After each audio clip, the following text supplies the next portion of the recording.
No, no, no, no. No, no, no. Oh. Nope.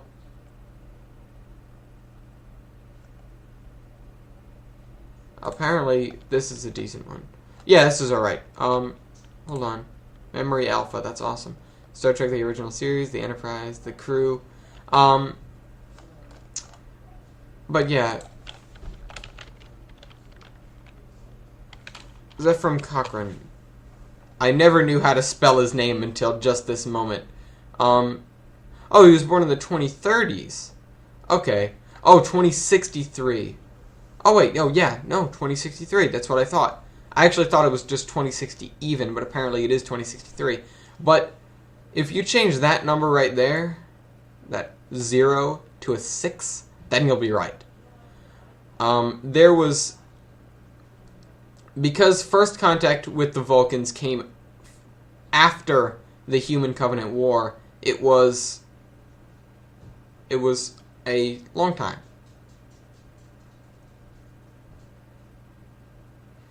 It was a long time after this is supposed to be, but they wanted to make it a little more realistic, and, you know, yeah.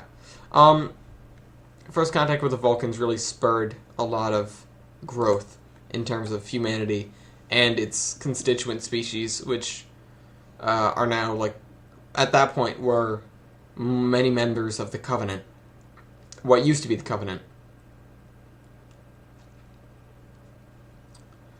What else? What was I just gonna say? It would involve the Covenant and the Vulcans and everything like that. Nope, I lost it. Damn. Alright, hold on, let me think. What else can I talk about right now that wouldn't stray too far? Oh. The creation of the TTO. The TTO is an installation, if you're familiar with Doctor Who and early Doctor Who, you'll know about the episode, The Five Doctors, where the first Doctor, second, third, fourth, and fifth all ran into each other, for lack of a better term. And from during that meeting, a lot of what actually happened there naturally wasn't shown in the episode because they didn't want to muddy the water. If Doctor Who isn't confusing enough, they decided that what they needed to do, they needed to create. They figured out that they can't do it all themselves, and they were swallowing their pride and saying, we need help. Because they normally don't have 5 of them at a time. But what they did was they decided to find a neutral place, somewhere outside of time and space where they could not only gather help, but access any point in the timeline of our universe with ease. And they found it, and it was a private establishment called Mabel's Cafe. Just a little homage to another time travel series. They don't, in the Sci-Fi universe, they don't actually exist, but as a homage to them, I decided to throw this in. Mabel's Cafe is a just private restaurant, basically. Outside of time and space. They were on the other side of the Cardiff Rift. If you know Doctor Who, you've heard of that. It's a rift in time and space in Cardiff, England, that leads to the void, and time energy filters through there. Not too quickly, but quickly enough to recharge a TARDIS on our side in about, what did he say, like an hour? Maybe less. But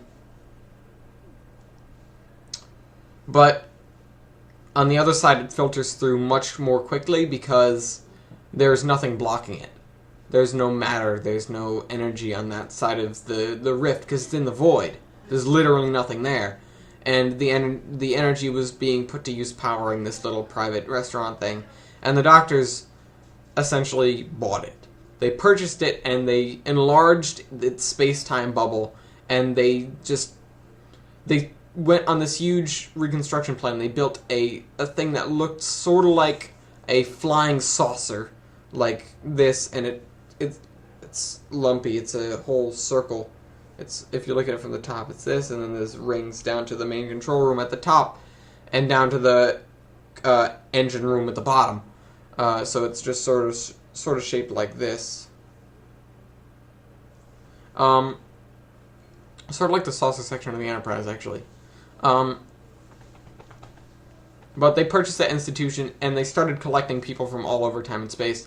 I didn't write down who was in the first council of... the first League of Captains is what they call it, because the first people they started accumulating after, or even before the installation itself was finished, were not necessarily warriors, but strategists. They had Admiral Cole. They had Admiral Cole is one of the biggest figures there. I believe they had Captain Kirk, maybe. If I wrote it down, I have to look it up again. If not, I just have to BS my way through it. No, Captain Kirk wasn't there. It was found later by Mabel, the computer system that was inside of Mabel's. They turned the proprietor of the restaurant into a computer system to monitor the installation itself. After a while, she wanted to leave, so she got replaced with a dumb AI in UNSC terms, just a regular programmed computer. Before she left, she actually wrote a history of the TTO as well as a whole encyclopedia. As the lore goes, breaking character here and saying that I'm slowly writing that. Back into character. Boop. But they created the first League of Captains, which involved Admiral Cole, Catherine Janeway, a few other people. I believe Captain Keyes. I'm pretty sure all of the people there were human, except for the Doctor himself, of course. But they decided that they couldn't do this all from the TARDIS then. If they're making this big facility, why not make it bigger? So they extended it. They had the middle section, and then they created 4 spokes and an outer ring, so that the entire thing was 10 kilometers. They created a 10-kilometer diameter circle with spokes, and the 2.5 kilometer across station in the middle. And they started commandeering starships. They made the first time drives. They actually made 7 of them, I believe. And they went and they invaded Atlantis, actually. The Atlantis as in the city ship. Hold on. Boop. Hop over here. Stargate Wiki. That right there. Oops. This. As in the city, yes. There's the gate address for it if you want it. You're not going to get there anytime soon. Maybe in 2162 when we get that little thing. But the Lanteans, ancient Atlantis, there we go. Not the last, not all the remains, but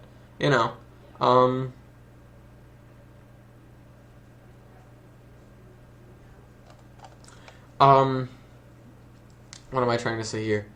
They invaded Atlantis. It was in a heated battle.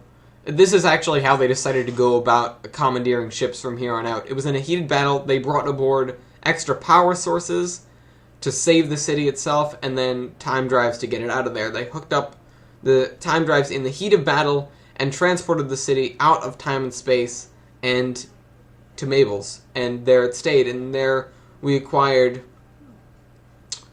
Oh, one of the people to be acquired was actually Dr. Elizabeth Weir. She was in the first League of Captains. There were, I think, 5 or 6 people in the first league.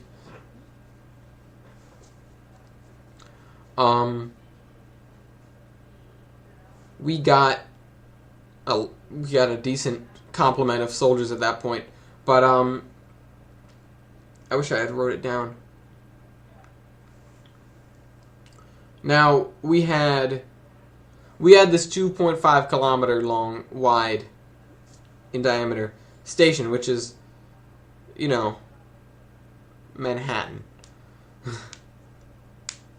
And it has, I'm not sure what the internal floor space is exactly, but it's like the whole of New York City is inside of this thing because it is just thoroughly massive. It's very tall. It's very wide. You know, it's a big thing. I mean, not the whole of all of New York City, but it does have an extremely large capacity, especially with all of the ships we have now. We have, I think, as of me saying this, around 250,000 people, and we're nowhere near our maximum capacity. Oops. Even just because of Atlantis itself. Atlantis runs on a skeleton crew, seriously, because it has the internal floor space of Manhattan itself. The whole island of Manhattan is compacted down into a 3.3 kilometer across disk. Which is, oddly enough, larger than the main area of Mabel's. But that's why you park Atlantis on the outside of the outer ring instead of right up against the thing. Right up against the hub itself. We call it the hub because it's the center of the wheel.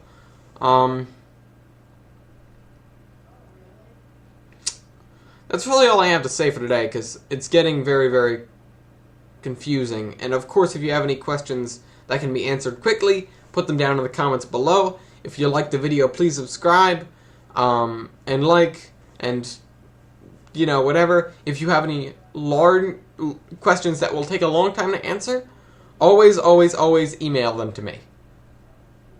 So that would be admiralellis@gmail.com. Post your questions there. It'll be in the description.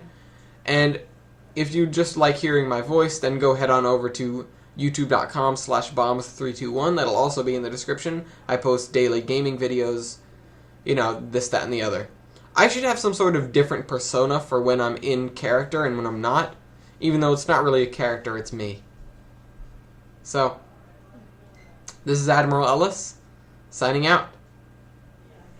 Oops, wrong button. Nope, that's the right button.